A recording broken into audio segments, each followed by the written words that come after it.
Ela está a delirar, doutor.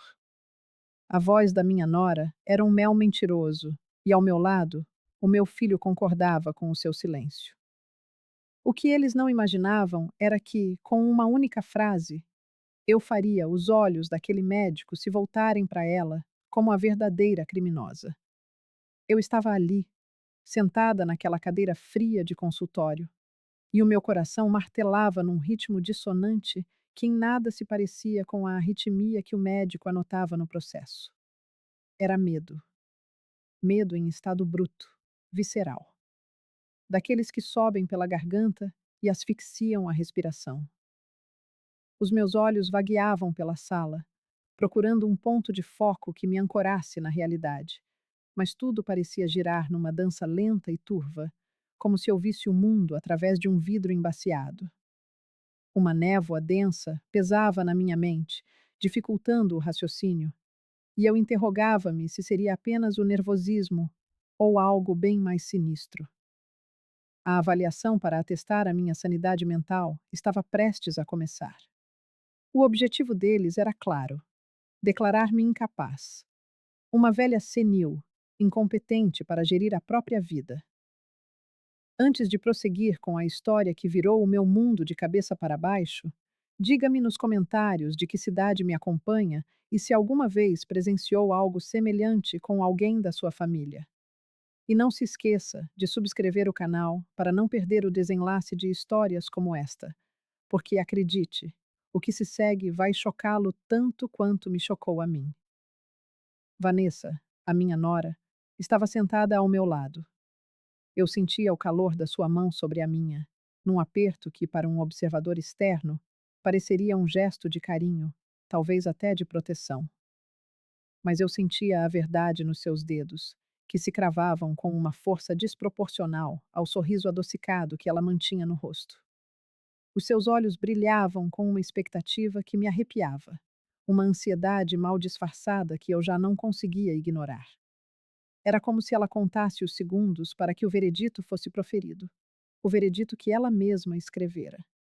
E Marcos, o meu único filho, o meu menino, estava na outra cadeira, encolhido, com o olhar fixo no chão, numa imagem que me partia a alma. Ele não olhava para mim, já não me olhava nos olhos há meses. Quando foi que o meu filho se tornou um estranho dentro da própria pele? Eu sentia a pressão de todos os olhares na sala.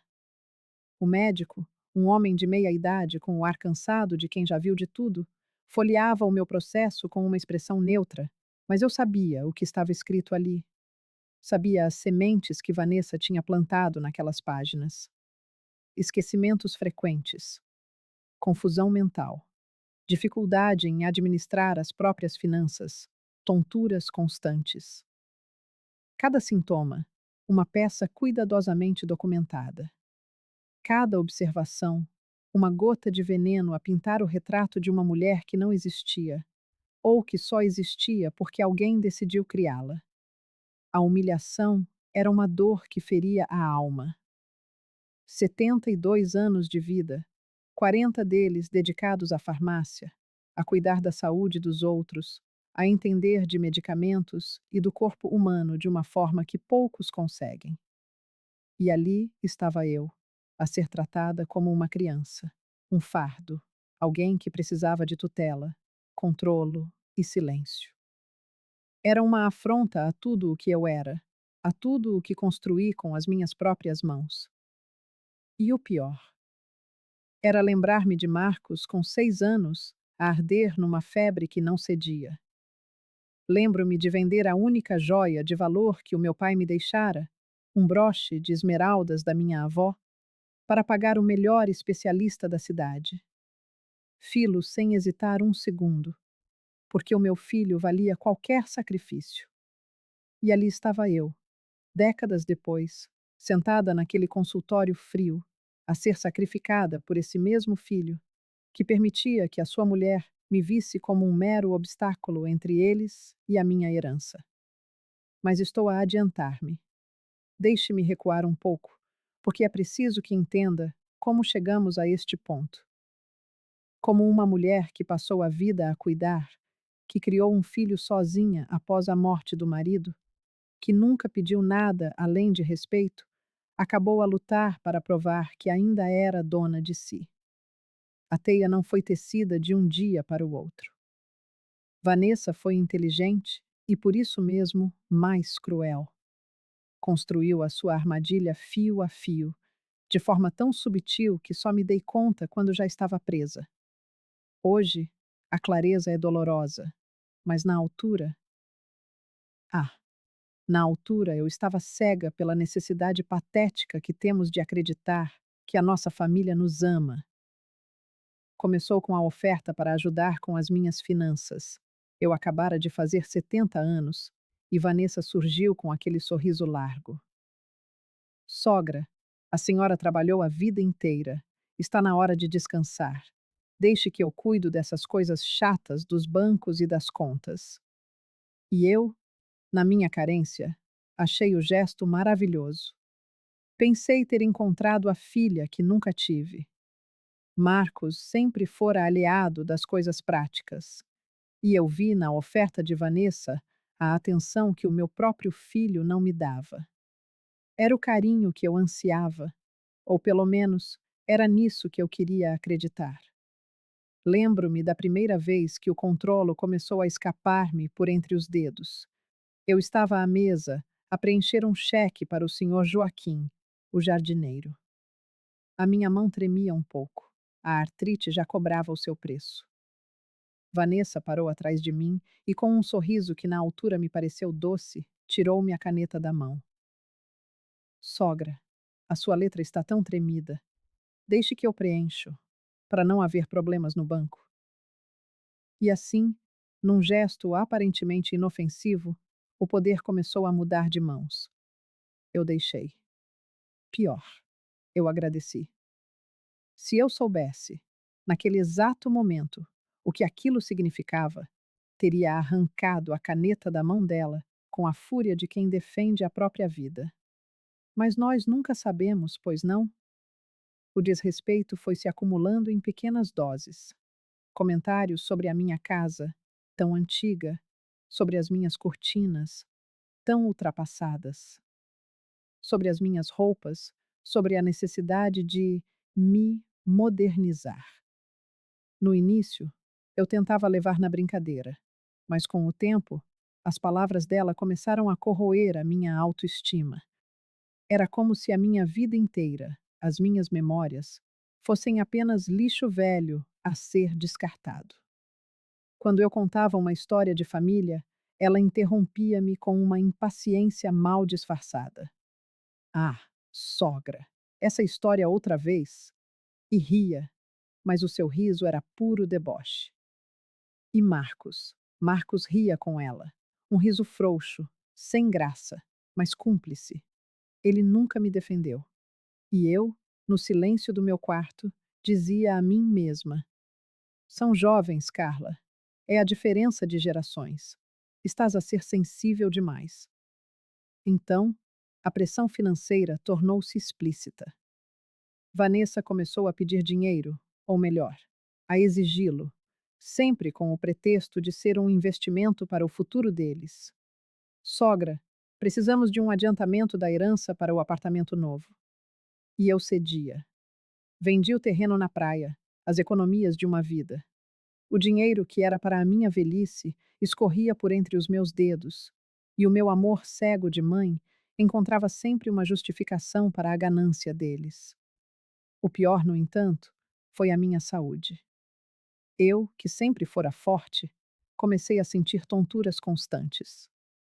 A minha memória, antes afiada, começou a falhar de forma assustadora. Esquecia-me de nomes de medicamentos que vendera durante décadas. Os remédios que eu tomava para a pressão pareciam já não fazer efeito. Eu sentia-me cada vez mais fraca, confusa, perdida. Comecei a acreditar que era a velhice, que a máquina estava finalmente a falhar. Mas os sinais estavam todos lá, como pequenos espinhos que eu insistia em ignorar. O brilho estranho nos olhos de Vanessa, quando mexia na minha caixa de comprimidos, a sua insistência em organizar as minhas doses. Para a senhora não se confundir, dizia ela. E eu, na minha carência, via cuidado onde havia maldade. Aquelas faíscas de desconfiança que me atravessavam a mente, eu sufocava-as de imediato. És paranoica, Carla, repreendia-me. Admitir a verdade seria aceitar que o meu filho sabia, que ele permitia. E essa era uma dor que eu não estava preparada para sentir. Mas a vida força-nos a encarar a verdade. E a minha chegou numa noite de quarta-feira, na véspera daquela maldita consulta. Chegou de uma forma tão banal que quase não acreditei. E você? O que faria se descobrisse que as pessoas que mais ama o estão a envenenar lentamente?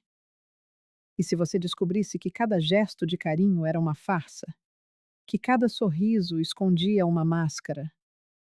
Guarde essa pergunta, pois ela é a chave para tudo o que se seguiu. Naquela noite, véspera da minha avaliação, uma estranha sensação de bem-estar tomou conta de mim. Era um sentimento novo, como se a densa névoa que há meses obscurecia minha mente começasse, enfim, a se dissipar. Eu conseguia pensar com uma clareza há muito perdida. As ideias fluíam, e pela primeira vez em muito tempo, não senti aquela tontura terrível ao me levantar da cama. Fui até a cozinha buscar meus remédios da noite, aqueles que Vanessa separava com um zelo quase cirúrgico em saquinhos plásticos, organizados por dia da semana. Abri o armário onde ela guardava o que gostava de chamar de minha farmacinha pessoal. Lá estavam eles, perfeitamente enfileirados, os saquinhos com os dias escritos em sua caligrafia esmerada. Peguei o de quarta-feira, que, segundo as instruções dela, eu deveria tomar antes de dormir, adiantando a dose da manhã seguinte. Abri o plástico e despejei as pílulas na palma da mão. 3 comprimidos, um branco e redondo, um amarelo e oval, um rosa e pequeno, meus remédios de sempre. Ou, ao menos, deveriam ser. Peguei o comprimido branco, o meu antihipertensivo, aquele que eu tomava há anos. Rolei-o entre o polegar e o indicador, e foi então que algo dentro de mim, um instinto há muito adormecido, despertou com um sobressalto. O peso. O peso estava errado. Era uma diferença sutil, tão ínfima que uma pessoa comum jamais notaria. Mas eu não era uma pessoa comum. Eu era farmacêutica. Havia passado 40 anos da minha vida pesando, medindo e manipulando medicamentos. Minhas mãos conheciam o peso exato de cada comprimido, a densidade de cada princípio ativo, a textura de cada revestimento. Aquele comprimido era leve demais para conter hidroclorotiazida. Meu coração disparou. As mãos começaram a tremer, mas não era o tremor da idade ou da doença. Era o tremor de quem acaba de ver o abismo se abrir sob os próprios pés. Levei o comprimido ao nariz e aspirei. Nada. Nenhum odor químico característico. Encostei-o na ponta da língua e o que senti me fez cambalear. Doce. Levemente adocicado, com o gosto neutro e pulverulento de um placebo. Não havia o amargor metálico do meu remédio. Não havia o sabor ácido que persistia na boca. Era açúcar. Uma pílula de açúcar. Meu Deus! O mundo estremeceu. Peguei o comprimido amarelinho, meu anticoagulante, vital para evitar a formação de coágulos perigosos. Pesei, cheirei, provei. A mesma coisa. Açúcar. A pílula rosinha, para o coração, a mesma história. Todas falsas. Todas substituídas por placebos inócuos, que não faziam absolutamente nada pela minha saúde. Alguém havia feito aquilo de propósito. Alguém trocara meus medicamentos, sabendo exatamente o que isso causaria. Sabendo que sem eles, minha pressão arterial subiria a níveis perigosos, meu coração se desregularia, e minha mente se tornaria confusa pela má circulação. Desabei na cadeira da cozinha, as pernas subitamente sem força. O saquinho plástico escorregou de meus dedos e caiu no chão. A respiração era curta, o peito apertado, mas não era um ataque cardíaco. Era choque. Era horror. Era a dor mais profunda que eu já sentira, porque, junto com a descoberta, veio a certeza, uma clareza cortante e absoluta de quem era o responsável. Eu não precisava de investigação, não precisava de provas. Eu sabia. Vanessa, a mulher que acolhia em minha casa, em minha família, em meu coração. A mulher que eu tratava como filha. Ela estava me matando. Lenta, metódica e clinicamente, como se eu fosse um problema a ser resolvido, um obstáculo entre ela e seu verdadeiro objetivo. Meu dinheiro, minha casa, minha herança. E o pior, o que de fato me destruiu naquele instante, foi perceber que aquilo explicava tudo, tudo. As tonturas, a confusão mental, a fraqueza, o cansaço. Não era a velhice, não era meu corpo desistindo. Era ela, era Vanessa. Todos os dias, manhãs e noites, me entregando pílulas inúteis enquanto escondia meus remédios verdadeiros, assistindo minha saúde se deteriorar, esperando pacientemente pelo momento em que eu seria declarada incapaz. E então, com uma procuração que ela provavelmente já me fizera assinar em um de meus momentos de confusão, ela teria o controle total da minha vida, do meu dinheiro, da minha morte. Lágrimas quentes queimaram meu rosto. Não eram apenas de tristeza, eram de raiva. Uma raiva pura, visceral. Como ela ousava? Como alguém podia ser tão cruel, tão calculista, tão monstruoso? E Marcos? Meu Deus, e Marcos? Ele sabia, tinha que saber. Ele via meu estado piorar a cada dia. Via a esposa cuidando dos meus remédios. Ele sabia e não fazia nada? Ou era cúmplice?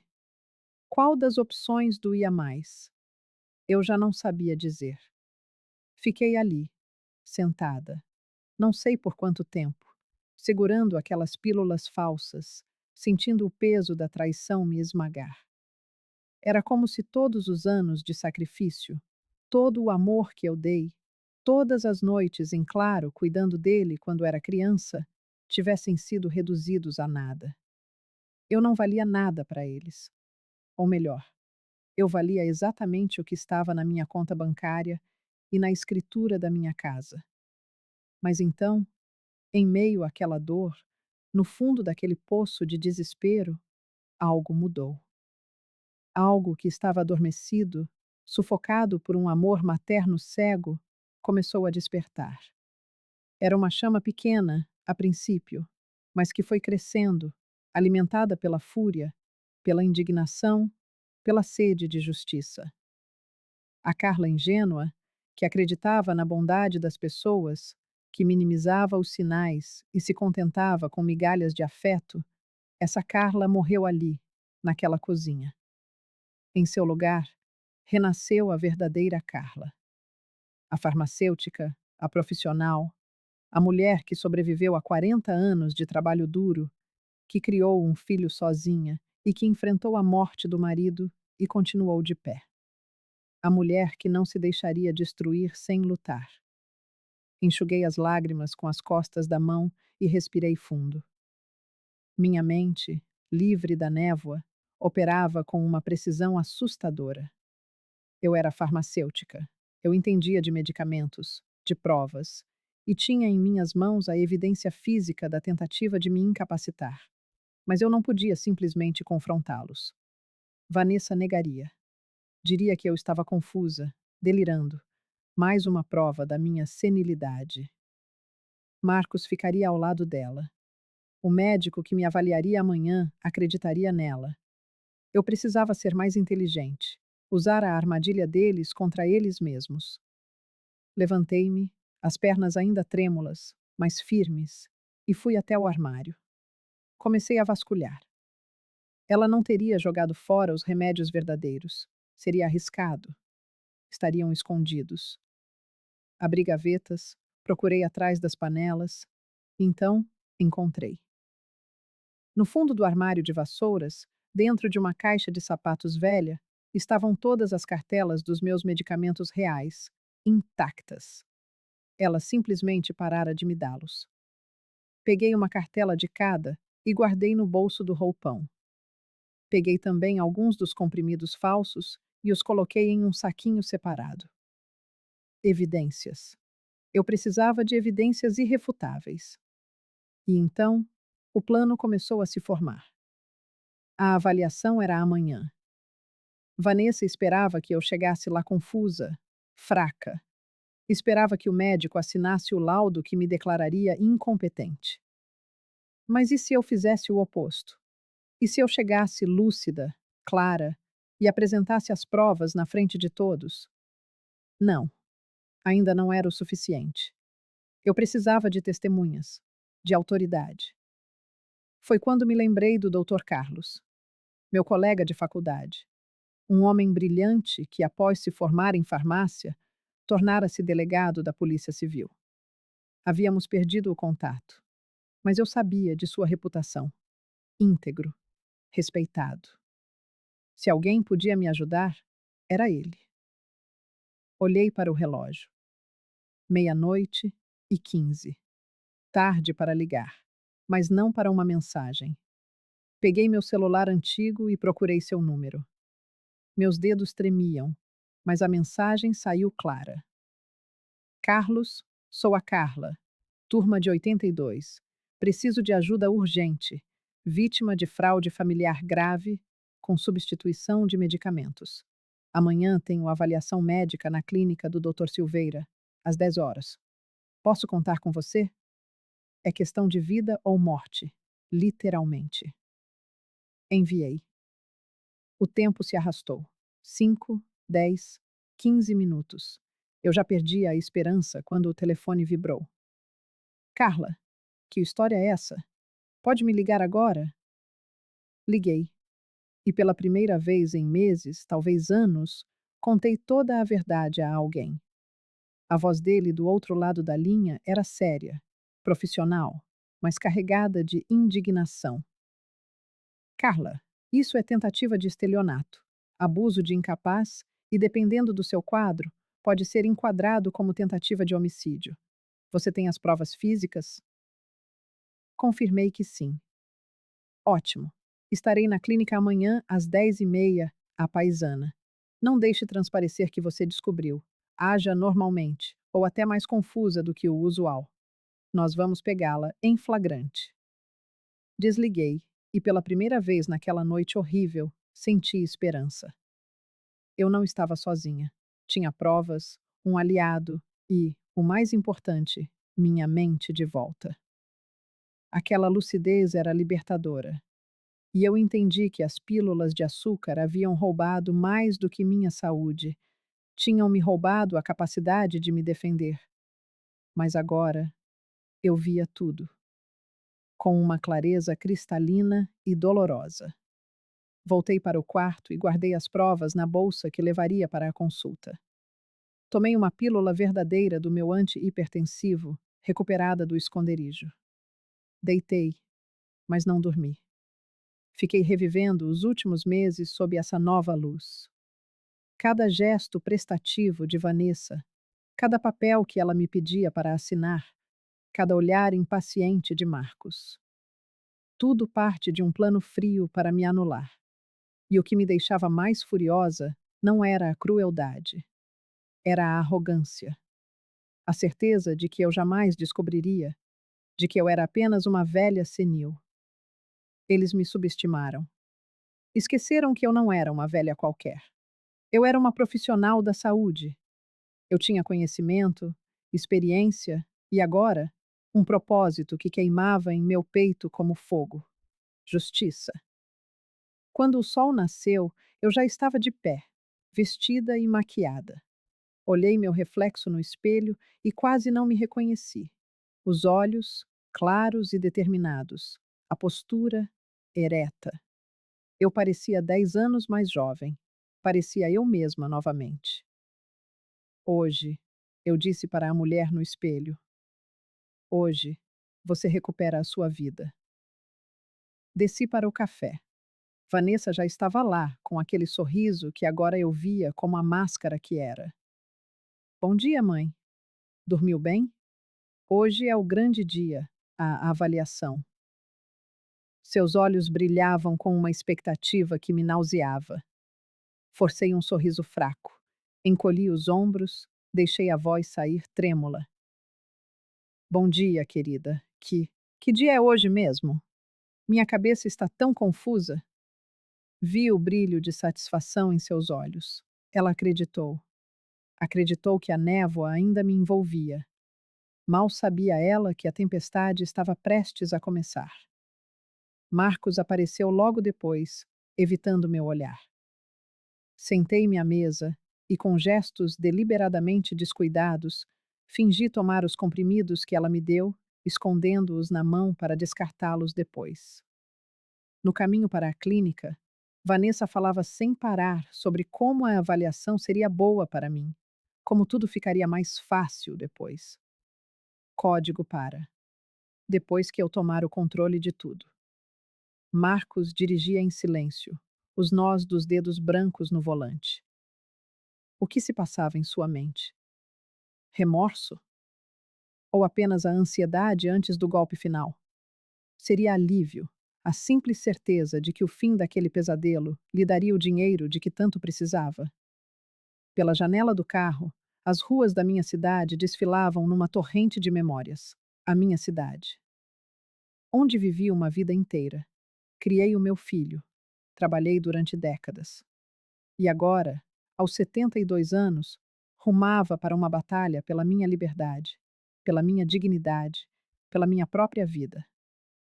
Se, há um ano, alguém me dissesse que eu chegaria a este ponto, eu teria rido. Teria considerado um absurdo. A minha família amava-me. O meu filho amava-me. Ou, pelo menos, era nisso que eu acreditava. Quando chegamos à clínica, o meu coração martelava contra as costelas, um tambor desgovernado. Era agora. Não havia como voltar atrás. Ou eu vencia esta guerra, ou perdia tudo. E perder, simplesmente, não era uma opção.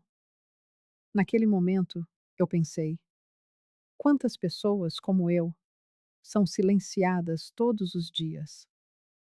Quantas vozes são roubadas justamente por aqueles que juraram protegê-las? Quantos idosos, neste exato instante, estão a ser manipulados, as suas mentes e espíritos destruídos, sem que ninguém se aperceba? A sala de espera da clínica tinha um frio que penetrava os ossos, cortesia de um ar condicionado impiedoso. Ou talvez o gelo viesse de dentro de mim, da tensão que me percorria a espinha e me arrepiava da cabeça aos pés. Vanessa sentou-se ao meu lado, folheando uma revista de decoração com uma calma assustadora. Marcos, do outro lado, estava absorto no telemóvel, alheio a tudo. E eu ali, entre os dois, apertando a mala no colo, sentindo o peso das provas que ela continha. O meu coração batia com tanta força que eu tinha a certeza de que eles o podiam ouvir. Olhei para o relógio na parede. 10:05. Faltavam 25 minutos para a chegada do Dr. Carlos. 25 minutos que se arrastavam como uma eternidade. Eu precisava de manter a farsa, de continuar a parecer a mulher confusa e frágil que eles tinham criado. Mas por dentro, a minha mente estava mais afiada que uma navalha. Cada detalhe do plano era revisto, cada palavra que eu diria, cada movimento que faria. Não podia haver erros. Foi então que o inesperado aconteceu. Algo que me deu ainda mais munição, mais certeza de que estava no caminho certo. O telemóvel de Vanessa tocou. Com licença, mãe. Vou atender lá fora. Ela saiu da sala com passos rápidos, e eu percebi a tensão no seu corpo, o nervosismo que ela tentava disfarçar. Aquela chamada era importante. Com um esforço sobre-humano, levantei-me devagar, fingindo ir à casa de banho, e passei perto da porta de vidro por onde ela tinha saído. Ela estava de costas, a falar baixo, mas o corredor tinha uma acústica traiçoeira que amplificava os sons. E eu ouvi. Ouvi cada palavra que saiu daquela boca maldita. Sim, doutor Freitas, pode deixar. Assim que ela for declarada incapaz hoje, a procuração que ela assinou no mês passado entra em vigor automaticamente, certo? Perfeito. Quero que agilize a venda do apartamento dela e daquela casa velha também. Tudo tem que estar resolvido até o fim do mês. Já tenho o comprador.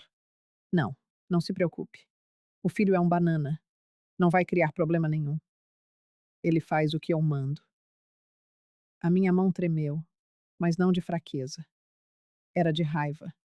Uma raiva pura, visceral, que subia do fundo da minha alma. Ela já tinha um comprador. Já tinha tudo planeado. E falava do meu filho como se ele fosse um capacho, um fantoche. E talvez, meu Deus, como doía admitir, talvez ele fosse mesmo. Com a mão trêmula, mas determinada, tirei o meu telemóvel do bolso e ativei a gravação, capturando os últimos e mais incriminadores segundos da conversa. Sim, sim, mande os papéis da venda já preparados. A assinatura vai ser minha, com a procuração dela. Ela nem vai saber o que aconteceu. Voltei para a minha cadeira antes que ela me visse, o coração a explodir no peito. Aquilo não era apenas ganância, era premeditação. Era um crime planeado nos mínimos detalhes. Ela tinha transformado a minha vida num tabuleiro de xadrez, e eu era apenas uma peça que ela estava prestes a remover. Mas ela cometeu um erro fatal. Subestimou a peça. Mãe, está tudo bem? A senhora está pálida. A voz de Marcos trouxe-me de volta à realidade. Olhei para ele, para o homem que eu tinha trazido ao mundo, que eu amara mais que a minha própria vida, e senti uma pontada de dor tão profunda que quase me fez vergar. Engoli em seco e forcei um sorriso fraco. Estou bem, filho. Só um pouco nervosa com esta avaliação. Ele acenou e voltou a olhar para o celomóvel. Não perguntou por quê, não me abraçou, não me ofereceu uma palavra de conforto. Naquele momento, eu soube. Eu tinha perdido o meu filho há muito tempo. Muito antes de Vanessa entrar nas nossas vidas. Eu é que não tinha querido ver. Família da senhora Carla? A voz da recepcionista chamou-nos. Era a hora. Vanessa voltou a correr, o sorriso falso colado de novo no rosto. Vamos, mãe. O doutor está à nossa espera. Segurei a mala com firmeza e levantei-me. As minhas pernas estavam firmes, a minha mente estava clara e o meu propósito mais forte do que nunca. Entramos no consultório do Dr. Silveira, um homem de uns 50 anos, cabelos grisalhos e um ar cansado de quem já viu demasiado. Ele cumprimentou-nos educadamente e indicou as cadeiras. Vanessa e Marcos sentaram-se um de cada lado, como guardas, como carcereiros. O médico abriu o meu processo, franziu a testa. Bem, dona Carla, está aqui para uma avaliação de capacidade mental, é isso? A sua voz era neutra, profissional. Assenti, fingindo insegurança. Sim, doutor. A minha. A minha nora disse que era importante.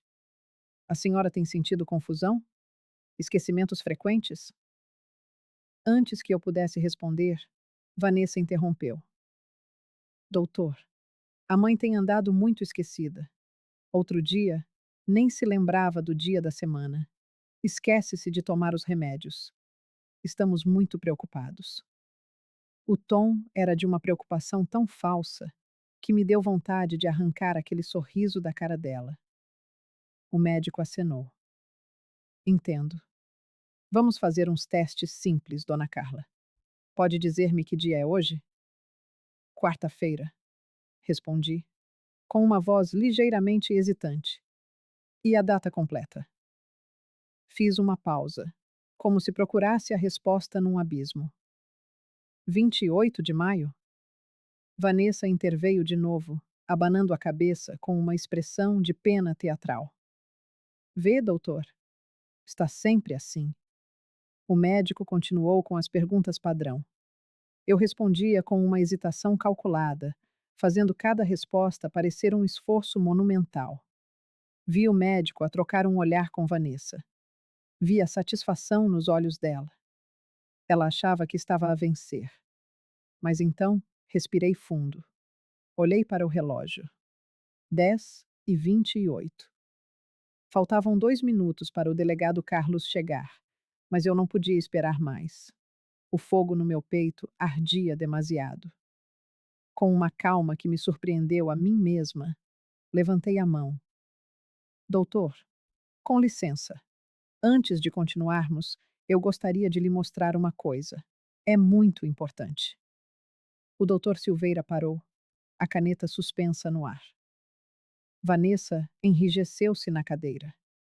Marcos levantou a cabeça do telemóvel confuso. Abri a minha mala devagar, sentindo todos os olhares fixos em mim. Retirei o primeiro saquinho de plástico, aquele com as pílulas de açúcar. Coloquei-o em cima da mesa do médico com um movimento firme e deliberado. O silêncio na sala tornou-se denso, pesado. Vanessa, disse eu, e a minha voz já não tinha nada de frágil ou confusa. Era clara, firme, afiada como uma lâmina. Importa-se de explicar ao doutor o que são estas pílulas? As que você preparou tão carinhosamente para mim todos os dias? O sangue fugiu do rosto dela. Por uma fração de segundo, a máscara de Nora devota estilhaçou-se, revelando o pânico puro em seus olhos. Mas ela recompôs-se rapidamente. Carla, o que é isto? Está a delirar? São os seus remédios normais. O doutor pode ver. Eu cuido da senhora como se fosse a minha própria mãe. Sorri. Um sorriso amargo, gelado. Não, Vanessa. Não são os meus remédios. E você sabe disso muito bem. Virei-me para o doutor Silveira, que pegava no saco com uma expressão intrigada. Doutor, o senhor poderia analisar estas pílulas, por favor? Ele despejou os comprimidos na mão. Pegou num, cheirou-o e, com cautela, tocou com a ponta da língua na superfície. A sua expressão mudou drasticamente. Isto, isto não é um medicamento. É açúcar. Um placebo.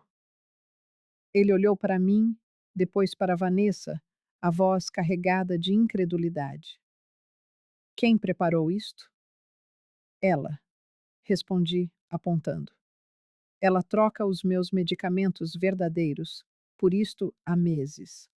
O meu remédio para a pressão, o meu anticoagulante, tudo trocado. E sabe por quê, doutor? Porque sem os meus remédios, a minha saúde deteriora-se. Fico confusa, fraca, tonta. O quadro perfeito para me declarar incapaz. Vanessa levantou-se bruscamente. É mentira! Mentira dessa velha louca! Doutor, está a ver? É por isso que ela precisa de ser interditada. Eu sou farmacêutica, disse eu, a voz cortante como vidro. Trabalhei 40 anos na área. Sei perfeitamente a diferença entre um medicamento e açúcar. E tirei o segundo saco da mala, com as embalagens dos meus remédios verdadeiros. E aqui estão os meus medicamentos reais, os que ela escondeu no armário das vassouras, para que eu não os encontrasse. A expressão do doutor Silveira passou de incredulidade para horror. Isto é, isto é uma tentativa de fraude gravíssima. Abuso de idoso. Isto é crime. Foi como se o universo respondesse ao meu clamor. A porta do consultório abriu-se e, no umbral, surgiu o doutor Carlos, mas não o médico. O delegado Carlos Mendes, impecável no seu uniforme da Polícia Civil, acompanhado por outro agente. Boa tarde, doutor Silveira. Delegado Carlos Mendes. Recebi uma denúncia sobre uma possível tentativa de fraude e abuso envolvendo esta senhora, disse ele, apontando para mim. O consultório ficou em silêncio, um silêncio pesado, sufocante, que precede a tempestade. Delegado, disse eu, a voz firme. Tenho todas as provas, as pílulas falsas, os medicamentos escondidos e. Peguei no meu telemóvel. Uma gravação de uma conversa que a minha nora teve há poucos minutos, na qual combina a venda dos meus bens usando uma procuração que me forçou a assinar. Apertei o play. A voz de Vanessa encheu a sala, clara e incriminadora. O silêncio que se seguiu foi absoluto. Vanessa abria e fechava a boca como um peixe fora de água, sem emitir som. Marcos estava branco, os olhos fixos em mim, numa mistura de horror e vergonha. O delegado Carlos aproximou-se de Vanessa. Senhora, está detida por tentativa de burla, abuso de idoso e falsificação. Tem o direito de permanecer em silêncio. Não! Gritou Vanessa, a máscara a cair por completo. É um absurdo. Eu cuidei desta velha durante meses. Aguentei as lamúrias dela, aquela casa velha e feia. Eu merecia aquele dinheiro. Ela ia morrer de qualquer maneira. Para que é que uma velha precisa de tudo aquilo? O caos instalou-se. O agente agarrou Vanessa enquanto ela gritava e se debatia. Marcos estava paralisado, as lágrimas a escorrerem-lhe pelo rosto. Eu permaneci sentada, uma espectadora imóvel do desmoronamento daquela farsa. E o que senti não foi alegria, nem mesmo satisfação. Foi alívio. Um alívio tão vasto, tão profundo, que parecia dissolver um peso que eu carregava nos ombros há meses, talvez anos. Eu tinha vencido. Tinha recuperado a minha voz, a minha vida, a minha dignidade. Pela primeira vez em muito tempo, eu podia respirar. As algemas frias fecharam-se nos pulsos de Vanessa, mas não silenciaram os seus gritos, nem contiveram o seu corpo que se debatia em fúria. Você vai pagar por isto, sua velha idiota. Acha que vai ficar com tudo? Eu vou processá-la, vou destruí-la.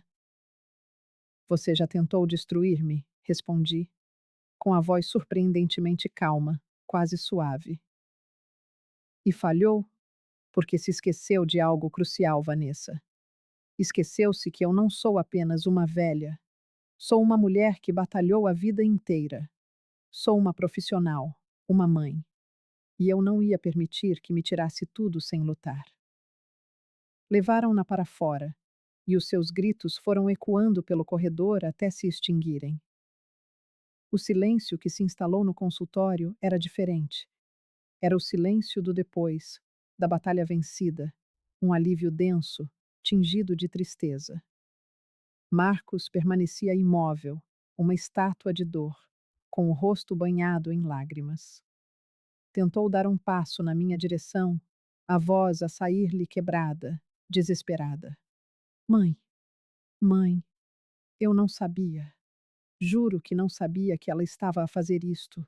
Eu levantei a mão, um gesto firme que o interrompeu no meio da frase. Não, Marcos, não me minta agora. Você sabia. Talvez não os detalhes, talvez não as pílulas, mas você sabia que algo estava errado. Você viu-me a ficar cada vez mais fraca, mais confusa. Você viu-a a controlar a minha vida, a pedir dinheiro, a desrespeitar-me. E você não fez nada. Nada, Marcos. Você abandonou-me quando eu mais precisei de si. Mãe, por favor, soluçou ele, os joelhos quase a cederem. Lamento imenso. Fui fraco. Fui um covarde. Mas eu amo-a. Sempre a amei. As suas palavras atingiram-me como facas, mas não me vergaram. Amor sem ação, Marcos, não é amor. é só uma palavra vazia. Você permitiu que aquela mulher quase me matasse. Você assistiu e não fez nada. E isso eu não sei se consigo perdoar. O Dr. Carlos aproximou-se, a expressão séria, mas com um brilho de respeito nos olhos. Dona Carla, a senhora foi de uma coragem extrema. Vamos precisar do seu depoimento formal, das provas, de tudo. Mas quero que saiba que vamos processar esta mulher com todo o rigor da lei. O que ela fez é gravíssimo. Assenti, segurando a minha mala com firmeza. Farei tudo o que for necessário, doutor. Irei até ao fim. O doutor Silveira também se aproximou, a voz carregada de uma admiração genuína. Dona Carla, eu preciso de lhe pedir desculpa. Se eu tivesse assinado aquele documento de incapacidade sem investigar a fundo. Meu Deus, o que poderia ter acontecido? A senhora ensinou-me uma lição hoje. Uma grande lição. Que lição, doutor? Perguntei curiosa. Que jamais devemos subestimar a força de alguém, especialmente a de uma mulher que sempre lutou. A senhora é uma verdadeira guerreira. Sorri. E desta vez, foi um sorriso genuíno, sem amargura. Eu sou uma sobrevivente, doutor. E os sobreviventes não desistem. Nunca. Saí daquele consultório de cabeça erguida, com passos firmes e a alma, finalmente, a encontrar um vislumbre de paz. Atrás de mim, ouvia os soluços de Marcos, ouvia-o a chamar o meu nome, a implorar por perdão. Mas não olhei para trás. Não naquele momento.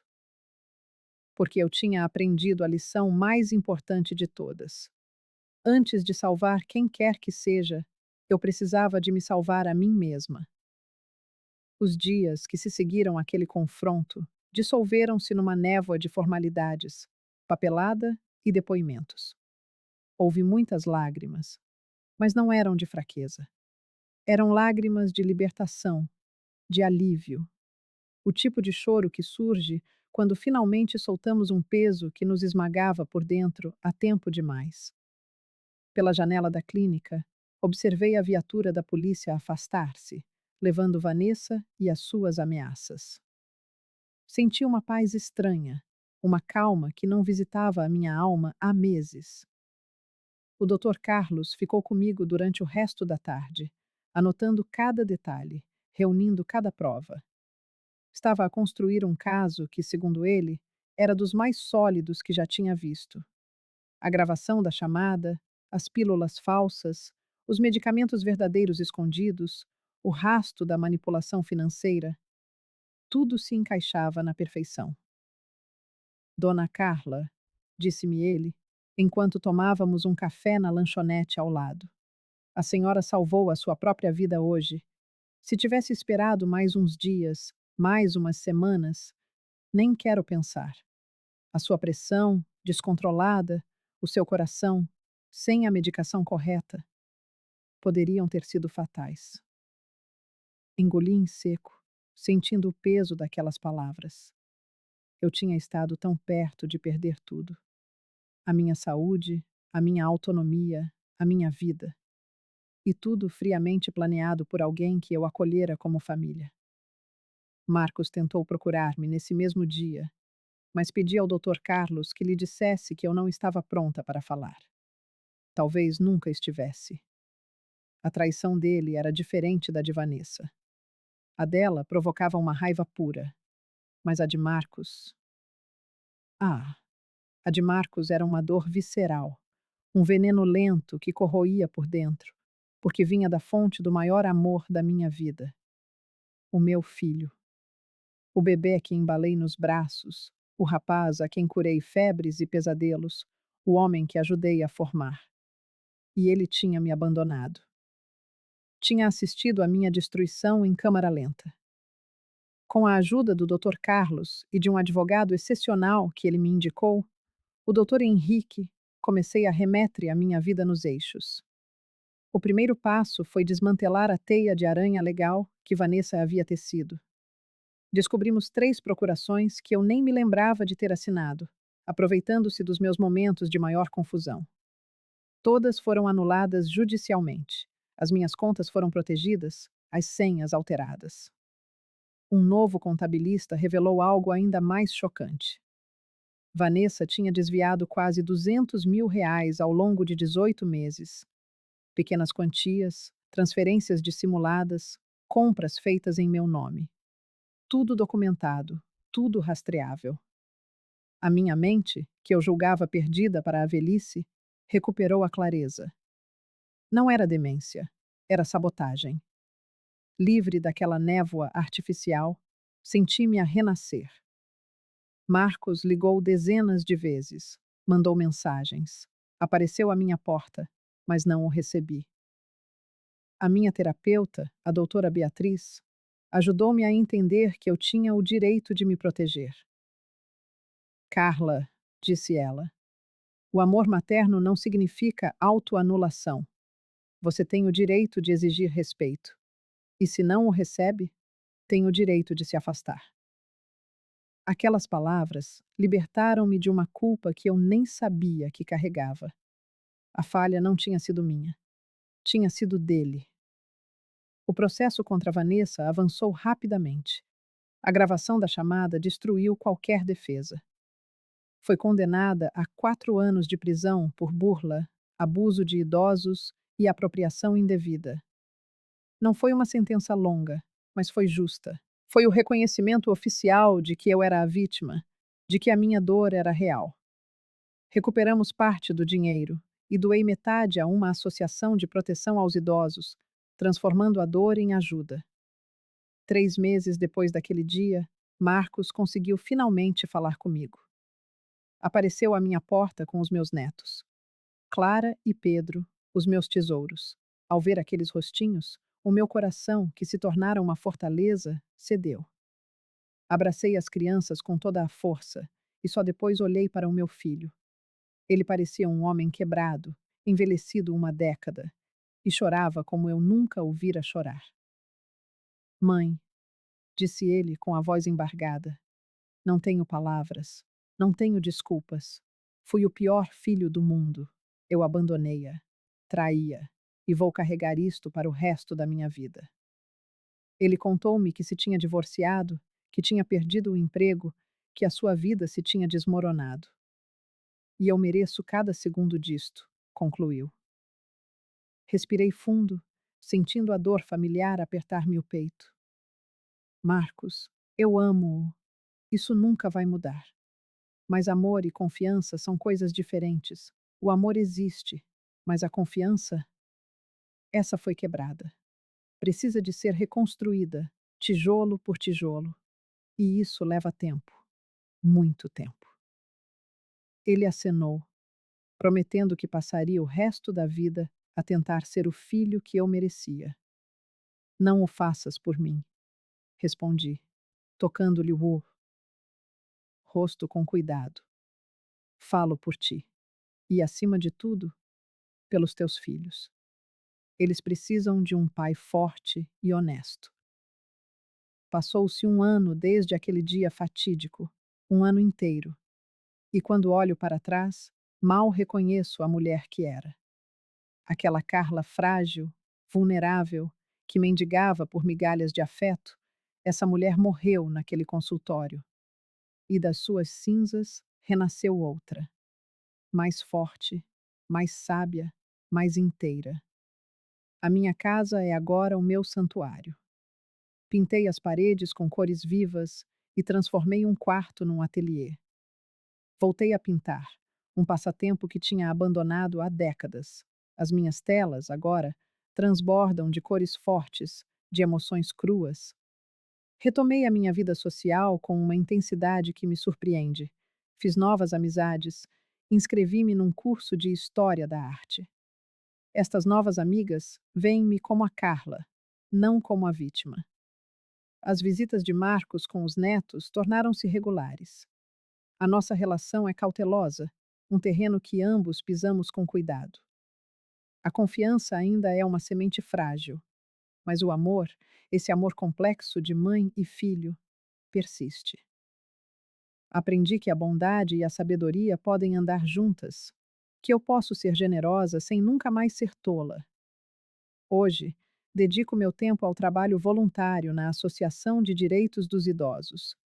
Empresto a minha voz e a minha experiência para que outras pessoas possam se proteger do tipo de abuso que sofri.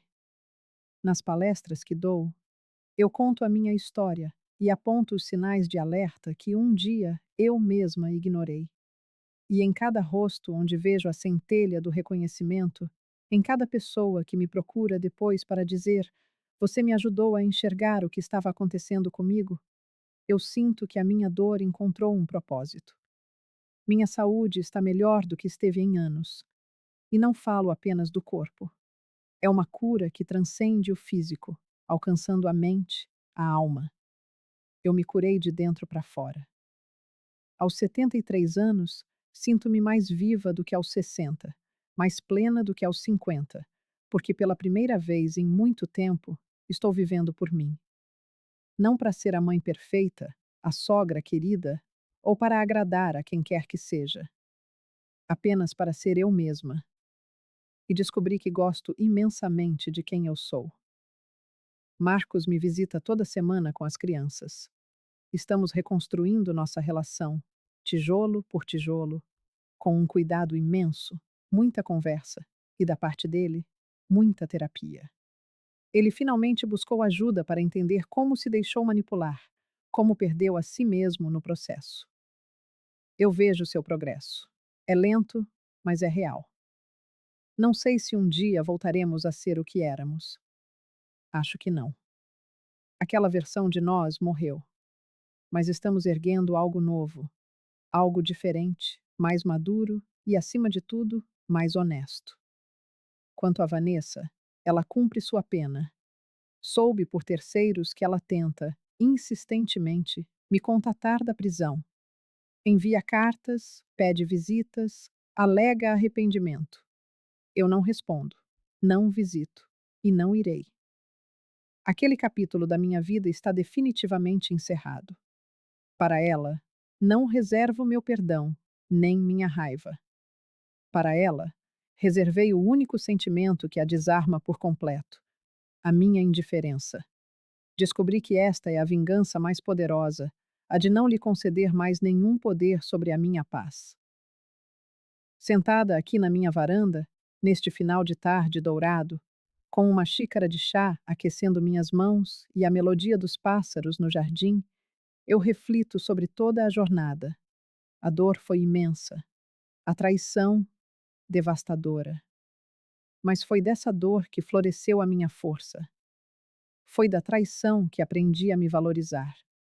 Foi no limiar de perder tudo que descobri o que realmente importa. Aprendi que dignidade não se pede, nem se espera. Ela se defende, com unhas e dentes, se preciso for. Aprendi que o amor de mãe pode ser incondicional, mas o respeito não. O respeito se exige. Aprendi que conhecimento é poder e que meus anos de estudo e trabalho me salvaram quando mais precisei. Aprendi que nunca é tarde para recomeçar, para se reinventar, para dizer não. E, finalmente, aprendi a verdade mais libertadora de todas. Minha maior cura não veio de um frasco na farmácia. Veio da verdade que eu decidi encarar, da coragem que encontrei para lutar e da decisão de me escolher, mesmo que isso significasse decepcionar expectativas ou enfrentar a solidão por um tempo. A vida seguiu. E eu, Carla, floresci de novo, mais forte, mais sábia e, enfim, verdadeiramente livre.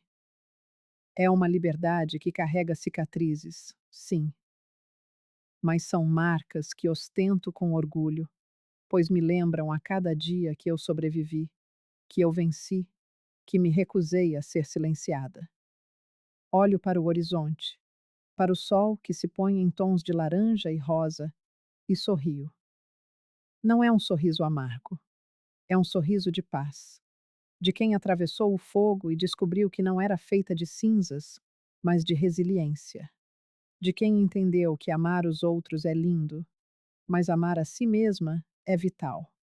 Que a minha história sirva de alerta, mas também de inspiração. Se você está passando por algo parecido, se sua voz está sendo diminuída e seu valor questionado, saiba que o poder de mudar isso está em suas mãos. Não espere que alguém a salve. Salve-se. Use seu conhecimento, sua experiência, sua sabedoria. Lute, porque você vale a pena. Sempre valeu. Minha vida, hoje, é minha, e eu não troco essa paz por nada. Obrigada por me acompanhar até aqui. Se esta jornada te tocou de alguma forma, se te fez refletir, compartilhe. Vamos juntos levar essa mensagem de esperança para que outras pessoas entendam que não estão sozinhas e que a dignidade nunca, jamais se negocia.